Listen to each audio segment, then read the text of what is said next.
Bueno, bueno, dentro de todo esto que hablamos de libertad, tenemos la libertad de expresión, que esto se basa en uno de los principios que apoya la libertad de un individuo o un colectivo de personas en articular sus opiniones e ideas pues sin tener algún temor de qué pueda decir la gente o de qué puedan opinar y decir las cosas totalmente sin censura.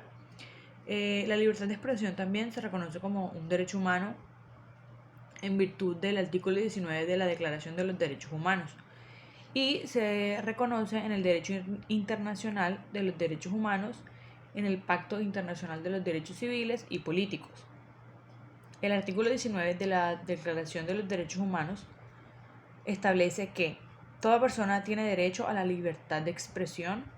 Este derecho incluye la libertad de mantener opiniones sin interferencia y buscar, recibir y difundir información a través de cualquier medio de comunicación e independientemente de las fronteras que se tengan, ya sea oralmente, por escrito o impreso, en forma de arte o en cualquier tipo de medio de selección.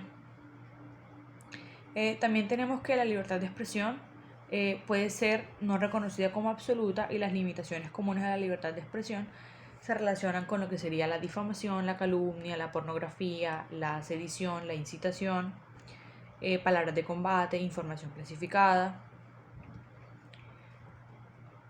y la violación de los derechos del autor.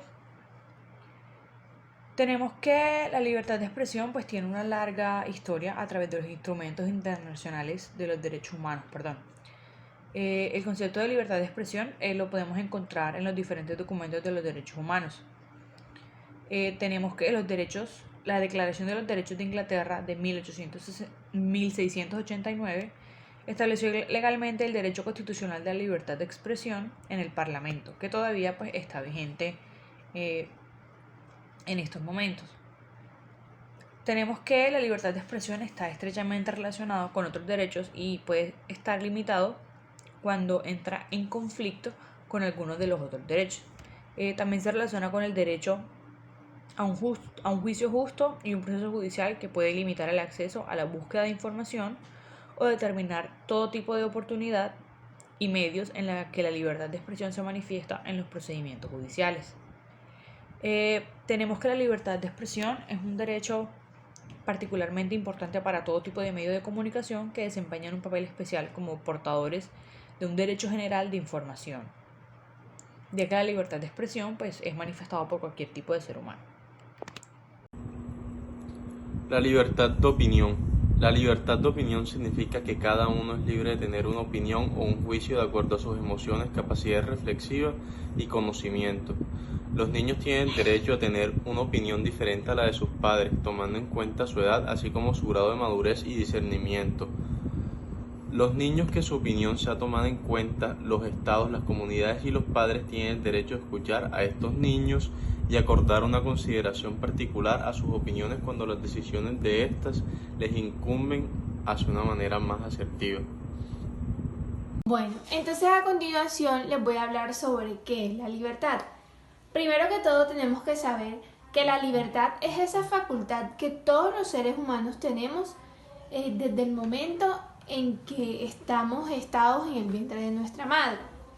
La libertad es la manera en cómo actuamos según nuestra voluntad, según nuestros principios, pero hay que tener una claridad y es que debemos también respetar según las leyes de nuestro país y también respetando a las personas que tenemos en nuestro alrededor, porque podemos actuar como nosotros queremos, pero sin causarle ningún daño a terceros o a las personas que tenemos en nuestro entorno.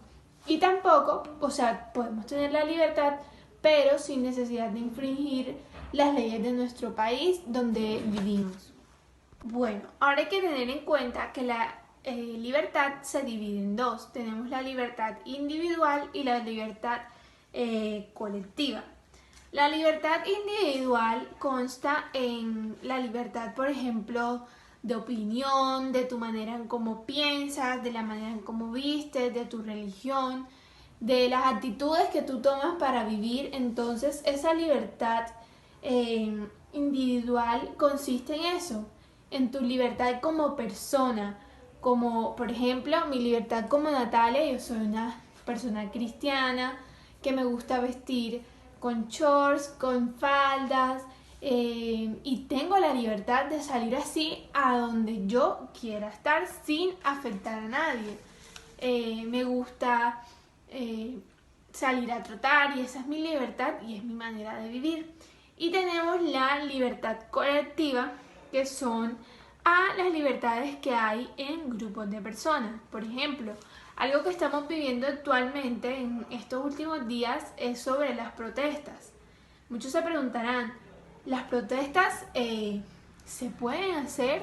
Claro que se pueden hacer. Es un derecho que todo ciudadano colombiano tenemos a expresar nuestros pensamientos, nuestra forma de ver o de aceptar las cosas que están pasando en nuestro país o en nuestra ciudadanía.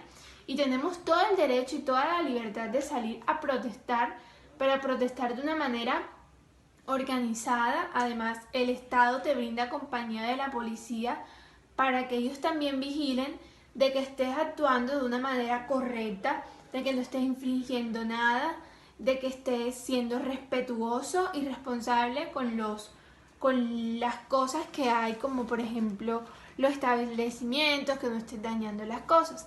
Esa es la libertad colectiva que tenemos: derecho a la manifestación, a la reunión pacífica, a la libertad sindical. Entonces, eso es como en general lo que tiene que ver con la libertad, su concepto y sus dos tipos. Gracias. Título 2. De los derechos, las garantías y los deberes. Capítulo 1 de los derechos fundamentales. Artículo 13. Todas las personas nacen libres e iguales ante la ley, recibirán la misma protección y trato de las autoridades y gozarán de los mismos derechos, libertades y oportunidades sin ninguna discriminación por razones de sexo, raza, origen nacional o familiar, lengua, religión, opinión política o filosófica. El Estado promoverá las condiciones para que la igualdad sea real y efectiva y adoptará medidas en favor de grupos discriminados o marginados. El Estado protegerá especialmente a aquellas personas que por su condición económica, física o mental se encuentran en circunstancias de debilidad. Manifiesta y sancionará los abusos o maltratos que contra ellas se cometan.